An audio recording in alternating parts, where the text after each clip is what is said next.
Hi guys! Hello Cancer!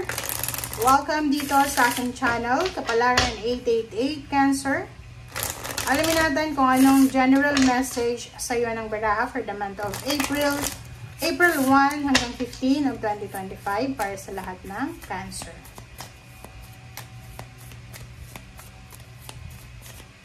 Okay. First card mo, Cancer. Innocence. Okay. Inner child to. Dito Cancer, sa baraha mong ito, nakikita ko sa iyo na siguro marami kang mga pinagdadaanan sa buhay for several months, maybe 3 months ago, or masasabi natin 1 year already. So, nakikita ko sa iyo dito na kulang ka sa enjoyment, 'di ba? Yung parang naka-focus ka lang sa trabaho, sa pamilya, sa obligations, sa mga duties, responsibilities. And this month of April, starting April 1, sinasabi sa'yo ng barahan na as much as possible, bigyan mo or hanapan mo ang sarili mo ng time na makapag-enjoy, makapagpahinga, yun, magsaya, parang ganon, and nurture your inner child. So, may iba sa atin na lumaki tayo na talagang malungkot yung buhay natin. Hindi natin na-enjoy yung childhood natin. So, pagdating ng adulthood, doon tayo parang nagmamadali tayo. So, dito sinasabi ng barahan na kailangan mong balikan yung kung ano yung mga bagay na nagbibigay sa'yo ng saya. Yung simpleng bagay ba, simple lang siya na rason kung paano tayo maging masaya. Yung parang bata, 'di ba? Yung bata, makakita lang ng paru-paro, masaya na, makakita lang ng pagkain, masaya na, parang gano'n. So, wag masyadong harsh sa sarili natin, Cancer. Spend time with your family, spend time with kids. Kasi pag palagi tayong parang gano'n, pag may kaharap tayong bata, doon mo ma-appreciate, doon mo ma-realize na ang bata talaga, sobrang pure ng kanilang energy, sobrang pure ng kanilang puso, na kahit konti lang appreciated nila, kahit konti lang masaya sila, kahit konting bagay, iiyak na kasi parang ganon. So, dito natin, this month of April, sinasabi sa atin na spend time with the kids or kung mga youngsters na yan, and mag-observe ka lang kung ano yung masyado ka na bang mabilis, masyado ka na bang stress, masyado ka bang nagmamadali. So, kailangan natin ng reflection. Okay? Okay. Cancer.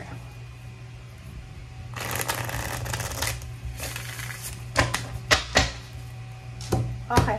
Second deck tayo, guys.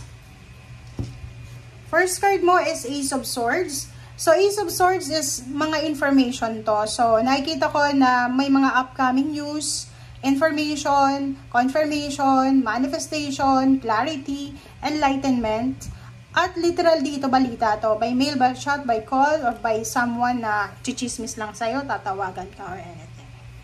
Okay, next card natin is Hierophant. Nakikita ko sa'yo dito, pwedeng makatanggap ka ng balita na may isang tao na ikakasal, pwedeng ikaw ay imbitado bilang isang ninong, ninang, abay, or basta imbitado ka.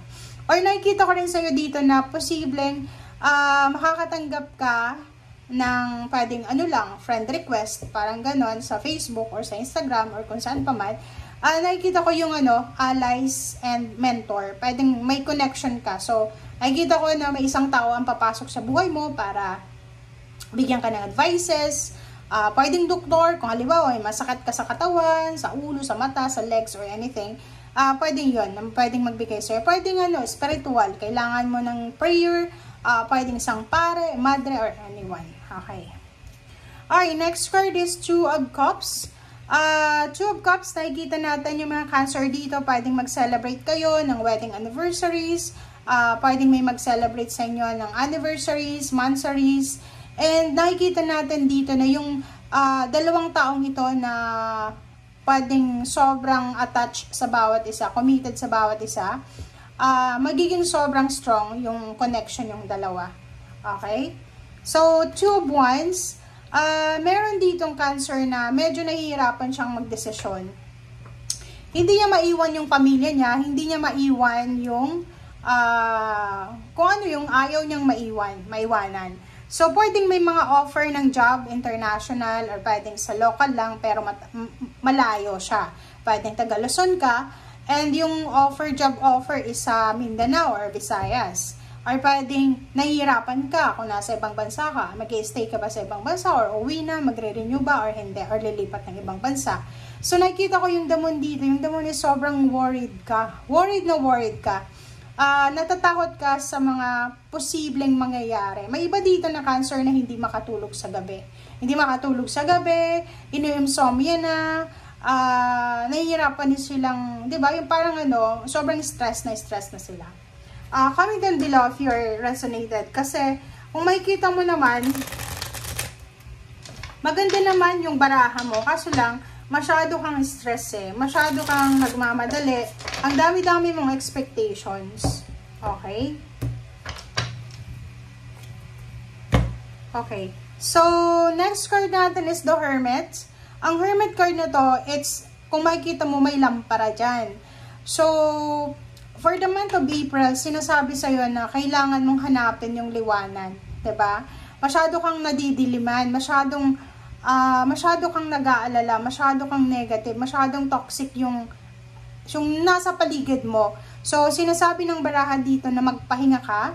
Kasi, kung Catholic ka, it's time for reflection din. Kasi, diba, Holy Week. So, yung Holy Week season na yon, gamitin mo yon para hanapin yung tamang rason, tamang direksyon, and para hanapin yung liwanag. Okay?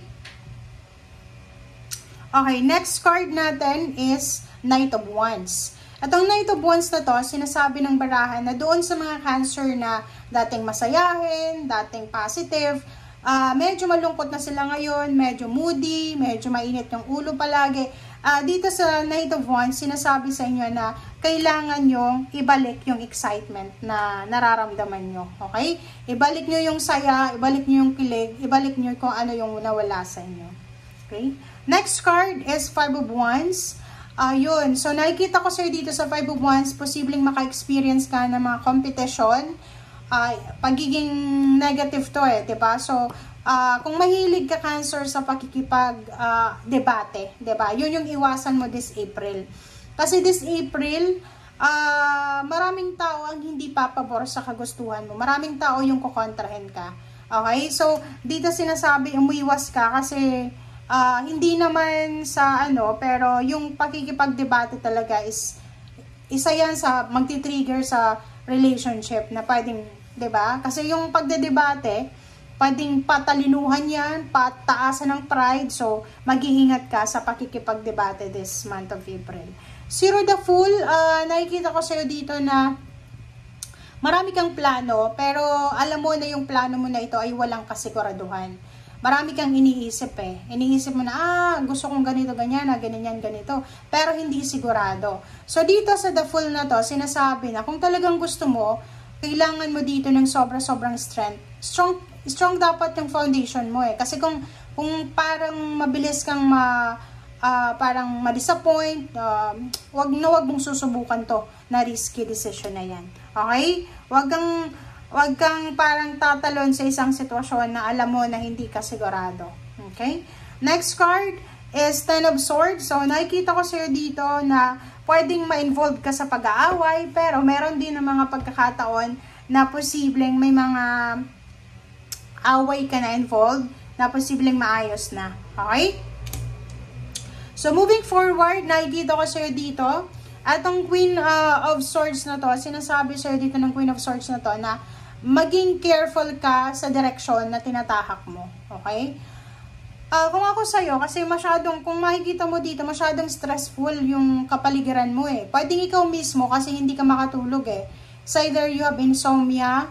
Ano ba yung nangyayari sa'yo? Kasi dito sa Queen of Swords na to, sinasabi na kailangan daw from the Hermit, diba? Tapos ito yung katapusan niya. Sinasabi na dapat doon ka daw sa liwanag. Diba? Sundin mo yung liwanag. Huwag yung dilim. Umiwas ka sa tukso ng pakikipag-away, pakikipag-diskusyon, pakikipag-debate, pakikipag-kompetensya. Kung medyo naiinggit ka, nagsiselos ka, ganyan-ganito, kontrolin mo yung emosyon mo kasi talagang mas lalo kang may stress, mas lalo kang madidepress, mas lalo kang mahihirapan. Okay? So, yan guys ang sinasabi ng baraha. Maraming salamat sa panonood. See you again tomorrow. Bye!